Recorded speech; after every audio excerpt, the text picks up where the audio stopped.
Hello guys, welcome back to 1878 Blues. This is the match preview for Everton v Bournemouth at Goodison Park this Saturday at 3 o'clock. Just before we get into this match preview, if you could like, comment, subscribe, it massively helps the channel, and I appreciate everyone who comments or likes or shares or anything to do with the channel. I appreciate it massively. Another massive game for Everton at Goodison Park. A game to me and to every other Everton fan, no less than a win. No less than a win after a shocking performance, despite what Dyche has said to me and to many other Evertonians, a shocking performance against Luton Town. A lot of Luton fans giving me grief on the last video of me reaction to the game, saying, disrespecting them and stuff. Listen, I appreciate, and I have a lot more respect than a lot of other people in the media about Luton Town. Their rise to the Premier League is incredible. It's a real good story to have in the Premier League. It doesn't always have to be the most historic clubs in terms of, who've played in the top flight football. It's really good to have a team like Luton in there, I feel. They deserve to win the game. They're going to struggle. They've got a couple of good players in there, especially Morris. But we gave it to Luton. We didn't play at all to our strengths. We played to their strengths. We gave them the game, I felt. And we didn't really cause them much trouble, especially in the second half. And they deserved the 3 points. And as they got beat by Burnley at home, it says everything that it needs to say. That our performance was underwhelming, horrendous, every bad word you could say. It was not good enough, and it was mainly Dyche's fault, and Dyche's got to get it right this time. He has to get it right. I'm sorry, he can't lose again at home. And I'm smiling because I'm nervous. I've this horrible feeling again in my stomach that this season's going to be another whirlwind of emotions, and I frankly can't be asked. I just think there's so many moments in games and in seasons where we can really sort ourselves out and get ourselves out of it, and it just feels like, again, I don't think the players seem to understand that these type of games you've got to win. These type of games, you can play against Arsenal, Liverpool, Chelsea, United away, at home, and be up for it and produce a great performance and get a result. But these games are the ones that matter. If you can't beat teams in and around you, if you can't beat teams who you are expected to beat at home, and I'm not saying we're better than Bournemouth at the moment, we're not, we're on par. But you have to take advantage of these home games, the crowd, the team, the support around you. You've got that advantage. You've got a side who are equally as bad as you. And that's, as I said in the Luton video, no disrespect to Bournemouth. Bournemouth just know what they are. Speaking about Bournemouth, let's see. I can actually use my phone for a change and do a bit of research. They're 19th in the league, which says everything right now. We're equal to them in a sense. They haven't won a game this season, so here comes Everton. I would like to say it's kind of written in the stars again for us to mess up at home, gift another team with 3 points. It's like we've become a charity in ourselves in terms of on the pitch. We feel sorry for teams, so we give them a good win for their confidence, and maybe we get a bit of a paycheck from them. I don't know. Nah, I'm only joking about, but it just seems to be these teams who really want to win. We tend to give it to them. We don't perform. So they've drawn 3 games, we've lost 4, so we've lost more games than them. But obviously we've got that much needed win under our belt. They conceded 15 goals and scored 5, so they're not a team that we should be wary of attacking wise. We've only scored 1 more goal than them, to be honest, but they've come back. They've come off a result against Arsenal, a real lacklustre, a real confidence damaging result for them, 4-0 to Arsenal at the Vitality Stadium. And listen, Arsenal are a very good side, but from what I watched and from what I've heard, Bournemouth kind of just dropped their heads. Never really looked like getting back in it at any stage. And yeah, another defeat for them. And Irola, I can't even say his name, the manager, they're quite a possession-based team. They like to attack, but it can leave them a bit exposed to the back. And that, for me, is an advantage for us, because many videos you would see against my reactions to the sides we play against to have a low block and defend deep. Sometimes you think you can see the Arriva bus station on the pitch, because that's how much some teams park the bus against us, and which, I'm not going to be a hypocrite, we do ourselves on many of occasions, but we struggle against teams like that. And I feel like against teams like this who set up this way, and you don't know, they might change the setup. They haven't won a game. They might be, it starts to get a bit desperate. Their manager might change their tactics and defend deep. And again, he might have done his homework on us, and it's a way to get a result against us. Yeah, we had 23 shots against Luton. I don't recall 23 shots, I'm not going to lie. Half of them must have been blocked. It was 5 on target, I think. So the rest of them was out of Goodison.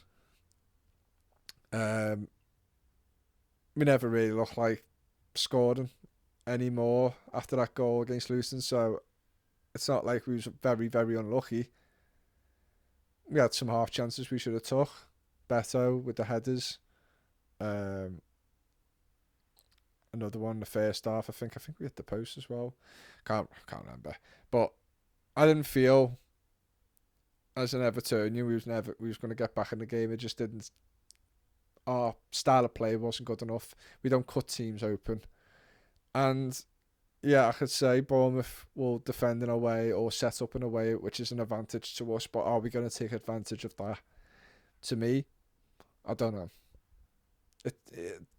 I will know, and this lineups might mean one thing, and then the first 10 minutes will mean another.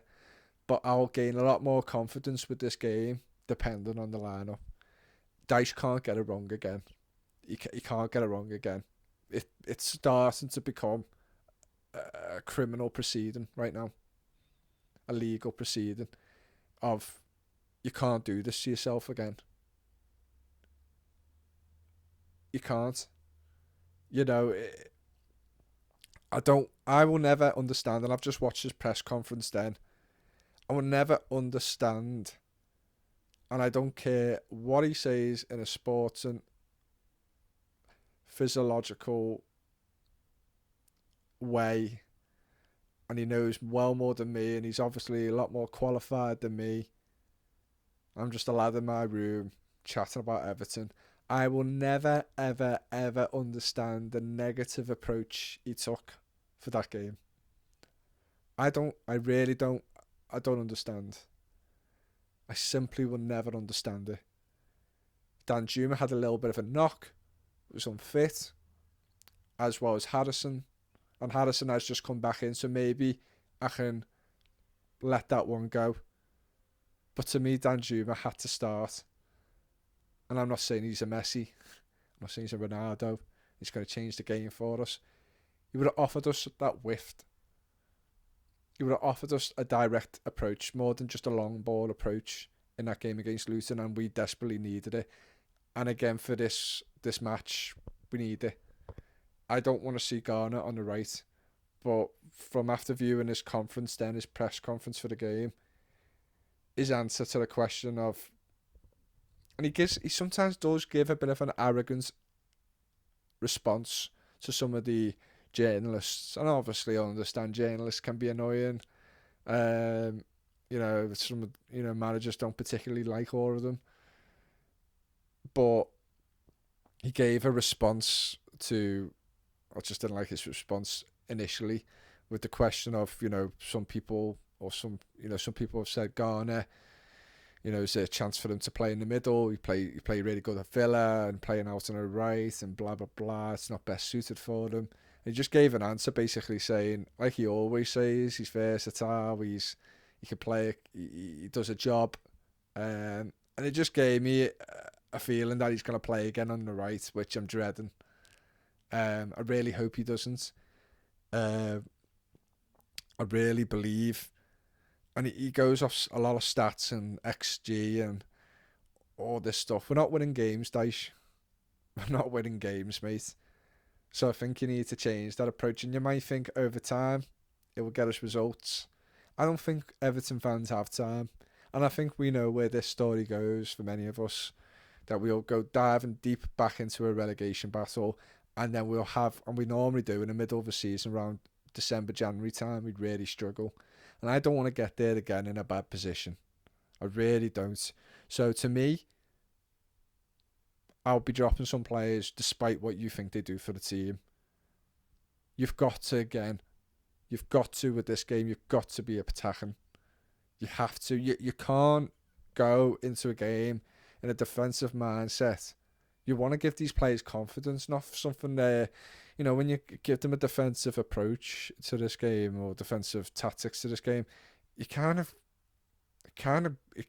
I believe, damage some players' confidence, saying you don't believe you can just be all out attack. You don't think we've got the ability to do that. Your approach to these games at home haven't worked, Dyche, so you need to change it up. To me, despite what I think of some of these players, who they're going to start and whatnot, this is the best possible lineup in my opinion. Pickford in goal. Branthwaite did struggle a little bit, but he did good things as well against Luton. I'll still start him. Sorry, I stopped recording then. Pickford in goal. Branthwaite, Tarkowski, Patterson, just for a bit more pace. I can't see Ashley Young on the wing again, left or right back starting again. He's just getting ripped all the time. I think he's a good player to bring on, but you shouldn't really. I don't know what he does that Patterson doesn't. They both can't cross the ball. Patterson's proven to be a bit better. I think he's got an assist this season. If Young has got one, then I hold my hands up. But every time I watch Young play, he doesn't really offer anything going forward, and he's getting ripped at the back. Apart from the odd time where he does some defensive work, tackling someone or whatever, he does seem to get ripped a lot. So I'll have Mikalenko left back. I thought he got a bit doubled up in the game against Luton. I don't think McNeil had his best game at all. And then, I will have Onana centre DM. I will have Garner in the middle, please. Decore in the middle. It's a tough one now. I mean, I don't know. I've not really heard an update on Harrison, but he must be fit now, so I'll start him on the left potentially, and then Danjuma on the right. Swap them around, as you say. They can both play either side. I'll drop McNeil. I just think his performance wasn't good enough. I still don't think he's fully match sharp. And then I'll have, to me, Dominic Calvert-Lewin, just because of his rich scoring fame form at the moment. No, I mean, his goal against Luton was virtually tapping, but he was there. And goals give you confidence. And you might go, well, why are you playing one striker up front then? Well, it's up to you. You can put McNeil on left mid. You can decide to drop Decore, Garner, James Garner or Onana. Really wouldn't know what to do with that situation, to be honest. Maybe if you really want to be attacking, put them both up front, but he loves that protectiveness of Onana. Even though I think he drifts off in a lot of games, maybe he's a bit better coming on. We haven't tried it.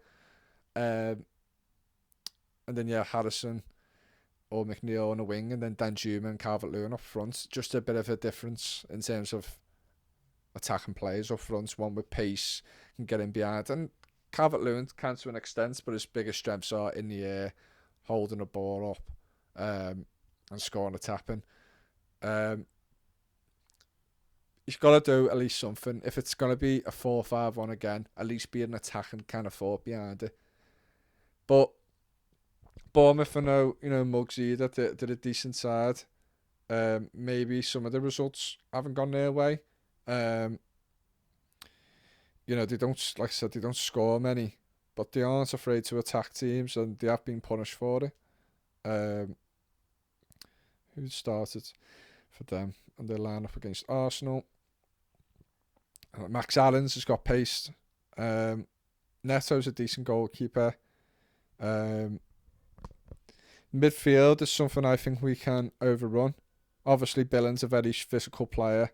He's more of an attacking player, but he does drop in. Tavernier, decent little player on the wing. Kluivert, you just don't know what you're going to get from him at the moment, new to this league. And obviously, Solanke's a big threat. Again, with the Luton game, poor and set pieces, Dyche said, they basically didn't listen, and he got punished for it. I still, I don't know how much you can let go in a game without changing it up. It felt like nothing changed in the first half with Everton's set piece kind of ways of defending them and dealing with them. It was a non-stop threat for Luton, hence why they got 2 goals from set pieces. And yeah, we didn't. There's so much to blame on players, but then I think tactically he's inept. Dyche in that field as well. Just in overall, to be honest, he's really worrying me, Dyche, now. He's saying the same stuff every time in a post-match, pre-match interview. It gets a bit boring. I want a bit of honesty. A bit more honesty. I want to understand why you're doing some decisions you are making.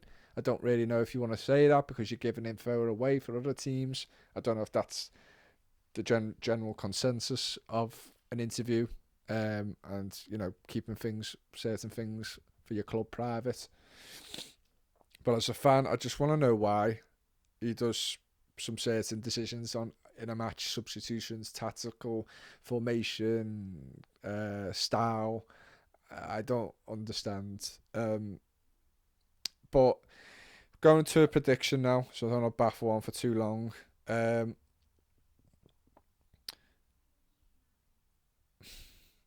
depends on the lineup. I couldn't imagine us losing 4 in a row last weekend at home. We did. To have 5 in a row now at home just seems really unimaginable. It feels like I'm really bad at FIFA and I'm having a bad time on manager career mode. Like I can't imagine again we'll get beat, especially when we've got the Merseyside derby the following week at Anfield, where we all know how that normally goes. We have to win. We have to win. I swear to God, Everton, if you make me look like a mug again by predicting an Everton win, which I barely do on this channel, but I've done it now, I'm going to do it for the 2nd week running. Actually, for the 3rd week running, because I said we'll beat Brentford. Actually, did I? I think I did. And I think I said we'll beat Villa as well. I don't know. I think I did, actually. Maybe for the 4th or 5th week in a row. Maybe I'm going crazy. But I'm going to say, and we really need to keep a clean sheet. 2-0 Everton. I don't know why. But I feel like he can't do any worse in a sense of a lineup. It's if things go wrong in this game, I will hope it's more on the players than the manager, because if the manager has got a lot of things wrong again, I'm sorry, your job's on the line, mate, and it's going to be simply not good enough. And how much patience do we have? But then again, can we really, I've said it in other videos, can we really sack him at this point in terms of financial reasons behind it? Probably not. So I don't really know what's going to happen, but in the future. But Everton have to win this game. They have to win it. Bournemouth can easily turn us over there. That's not me being confident, saying we're going to win 2-0 and they're not going to score because of their stats. I'm going to start sounding like Sean Dyche then. but we have to win. And I'm just hoping, after a really disappointing performance against Luton, a really embarrassing one, that they do find a bit of pride again and step up. Will go to the game this Saturday? I don't know. I want to go, but I don't know what's going on with my life at the moment, personal life and other things going on in working life. So I'll let you know on Twitter. All my social medias are down below in the description box. And yeah, I'll see you for the reaction for the game. Hopefully we get the win. But yeah, like, comment, subscribe, and I'll see you all for the next video.